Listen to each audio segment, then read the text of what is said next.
Hello dear students, welcome back to Shomen Nath's YouTube channel. और देखिए, headline देख के तो आप सभी लोगों को पता चल गया ही होगा कि क्योंकि यूजीसी और उसके साथ एग्जाम एंड स्टूडेंट्स फ्यूचर, इसके बारे में आज बात करना है। तो अपकमिंग जो एग्जामिनेशन है, जितने सारे under graduate and post graduate students हैं, उनके लिए क्या माजरा है। देखिए, 80% ABE एंड 40-60 यानी ब्लेंडेड मोड जिसका कहा गया था। और उसके साथ आज डिस्कशन करेंगे online exam for universities in COVID situation, only online.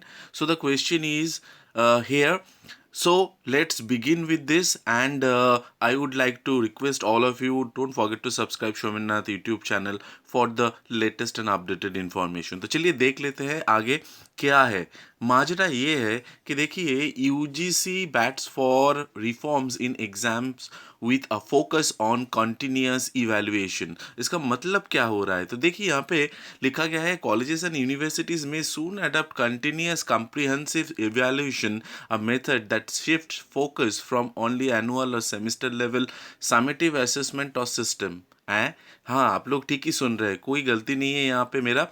क्योंकि ये जो यूजीसी का जो गाइडलाइंस आ रहा है, उसके साथ साथ ये भी कॉलेजेस और यूनिवर्सिटीज़ को लिबर्टी दिया जा रहा है कि इसके बारे में सोच रहे हैं यूनिवर्सिटी, ये यूजीसी के जो डिपेंडेंसी है, यानी कि जैसे समझ लीजिए सेमेस्टर, अभी जितने सारे स्टूडेंट्स हैं, सेमेस्टर जो प्रीवियस थे, पार्ट 1 पार्ट 2 पार्ट 3 ऐसे, तो उससे घटा के, यानी कि स्टूडेंट्स के ऊपर से ये सेमेस्टर लेवल का जो करंटली चालू है, उसका जो प्रेशर है उसको वो कम करने के लिए सोचा जा रहा है। जो कॉन्टिन्यूस यानी कि ऑल्टरनेटिव यानी कि असेसमेंट बेस्ड इवैल्यूएशन, जिसको हमने ABE कहा था, असेसमेंट बेस्ड इवैल्यूएशन, ये असेसमेंट बेस्ड इवैल्यूएशन करने के लिए कहा जा रहा है। और बोल रहे हैं कि इसके ऊपर आप ज़्यादा ध्यान दीजिए, सो दैट इन फ्यूचर ये हो सकता है कि ये जाके जो सेमेस्टर बेस्ड एग्ज़ाम है वो सारे कंटिन्यूस हो जाएंगे। तो बहुत सारे फॉरेन यूनिवर्सिटीज़ में ऐसा ही चलता है, उसमें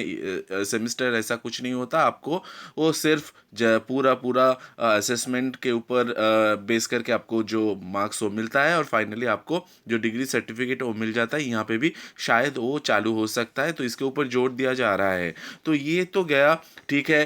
देखेंगे आगे चल के क्या होता है इसके ऊपर।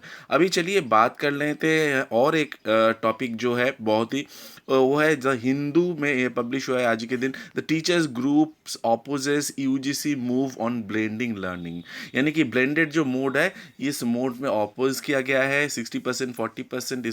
इसमें देखिए, ऑनलाइन जो है ये ठीक है, बहुत ही बढ़िया सिस्टम है।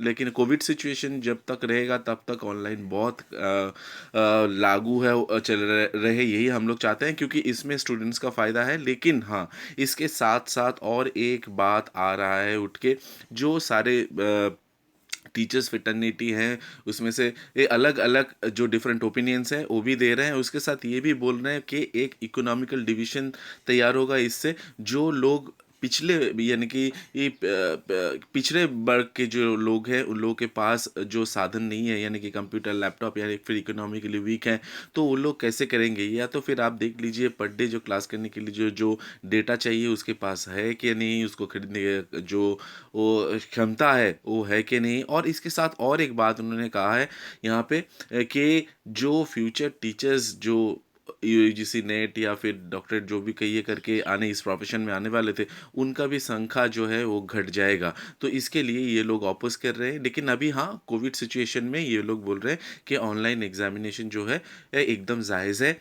तो इसके साथ और एक न्यूज़ मैं देना चाहूँगा आप सभी लोगों को, कि यूजीसी ने ये भी, जो सेक्रेटरी है उनका, उन्होंने भी, रजनीश जैन, उन्होंने भी एक कह दिया है ये, कि universities to offer up to 80% of any non technical academic programme online. तो नॉन टेक्निकल जितने सारे, देखिए यहाँ पे और एक सवाल जो रेज हो जाता है कि नॉन टेक्निकल यानी कि इंजीनियरिंग और बाकी जितने सारे टेक्निकल कोर्सेज हैं, वो सब कोर्स छोड़ के बाकी जो प्रोफेशनल कोर्स है, उसमें अगर 80% तक ऑनलाइन में अगर हो जाए, ठीक है, तो फिर बाकी जो इंजीनियरिंग और उन सब्जेक्ट है, तो उन लोगों का क्या होगा? क्योंकि ये कोविड सिचुएशन में एक बहुत ही इम्पॉर्टेंट है। क्योंकि अगर आप इंजीनियरिंग पढ़ रहे हैं तो इंजीनियर आपको होना है, तो आपको डेफिनेटली हैंड्स ऑन एक्सपीरियंस करना चाहिए। तो लाज़मी है कि उसके साथ जो ये लोग वर्चुअल लैब्स जो चालू किए हैं यूजीसी ने एज़ वेल एज़ एआईसीटीई ने, तो उसके बारे में भी हम लोग अभी तक जितना भी एक्सपेरिमेंट हो चुका है, सबसे ज़्यादा सफ़र जो कर रहे हैं वो है इंजीनियरिंग के स्टूडेंट्स, आर्किटेक्चर के स्टूडेंट्स, या तो फिर फार्मेसी के स्टूडेंट्स, या फिर जितने सारे science based lab based students हैं सारे, उन लोगों का क्या हुआ इसके चलते कि कोई क्लियर गाइडलाइंस नहीं दिया गया हुआ है। तो हम लोग आशा करते हैं कि इन फ्यूचर इसके ऊपर भी आएगा कोई गाइडलाइंस, तो तब तक के लिए हम लोगों को वेट करना पड़ेगा। और इसके साथ मैं आप लोगों को और एक बात कहना चाहूँगा कि देखिए मेरा जो नेक्स्ट वीडियो आने वाला है एग्ज़ाम सिस्टम कैसे होगा, यूनिवर्सिटीज़ क्या सोच रहे हैं, जितने सारे यूनिवर्सिटीज़ हैं वेस्ट बंगाल में उसके ऊपर, तो बने रहिएगा वेस्ट बंगाल शोमेननाथ यूट्यूब चैनल के साथ। तो with this I come to an end, thank you very much, have a nice time. और प्लीज़ अपना ख्याल रखिए, क्योंकि ये जो साइक्लोन है, ये साइक्लोन हमारे जो ज़िंदगी है उसके ऊपर बहुत सारा इफ़ेक्ट आ रहा है। तो कोविड साइक्लोन बहुत है, लेकिन मेंटल प्रेशर मत लीजिए, stay safe, stay at home.